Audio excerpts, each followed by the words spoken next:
সাথী ও বন্ধুগণ, আপনারা জোরে আওয়াজ তুলবেন। দুনিয়ার মজদুর, দুনিয়ার মজদুর, দুনিয়ার মজদুর 2025-এর কালো আইন, 2025-এর কালো আইন এবার কর্মচারীদের নিয়মিত করতে হবে। এবার কর্মচারীদের নিয়মিত করতে হবে। এবার কর্মচারীদের নিয়মিত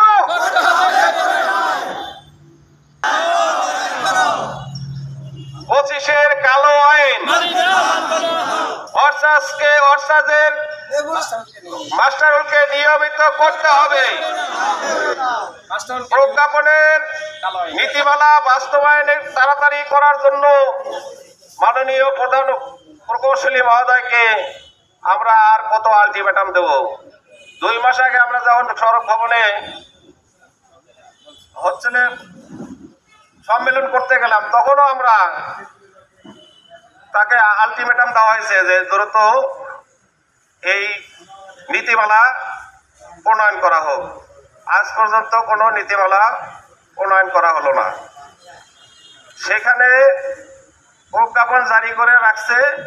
দেখা যাচ্ছে একটা কর্মচারী যে অবস্থায় 24 সালের জুলাই মাসে 30 বছর 40 বছর চাকরি করার পর 24 সালের জুলাই মাস থেকে সে নিয়মিত হচ্ছে। দেখা যাচ্ছে 24 সালেরই জুলাই মাসের 30 তারিখে সে এলপিআর যাচ্ছে। তার মানে কি সে কি 29 দিনের পেনশন সুযোগ সুবিধা পাচ্ছে।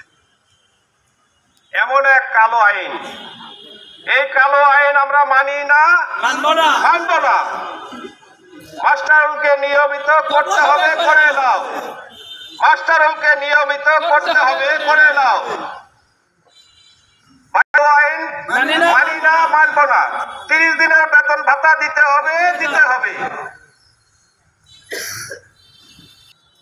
সড়ক ও জনপথ অধিদপ্তরের মাস্টার রোল কর্মচারীদের বেতন ভাতা সহ বিভিন্ন দাবি আদায়ের লক্ষ্যে আজকের এই মানববন্ধন ও মিছিল কর্মসূচির 2য় দিন চলছে।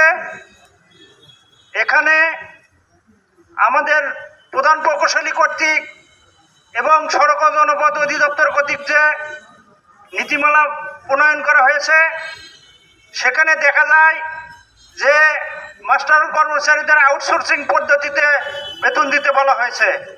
আমরা এই কালো আইন মানি না, মানব না। আমাদের অনতি বিলম্বে এই 25-এর কালো আইন বাতিলপূর্বক মাস্টার কর্মচারীদের এবং যারা ওয়ার্কশপ কর্মচারী আছে তাদের অতি দ্রুত সময়ের মধ্যে তাদের যোগদানের তারিখ থেকে নিয়মিত করতে হবে। এই সমস্ত কর্মচারীগুলো ইতিমধ্যে তাদের বয়সের শেষ পর্যায়ে, চাকরির শেষ পর্যায়ে এসে পৌঁছেছে।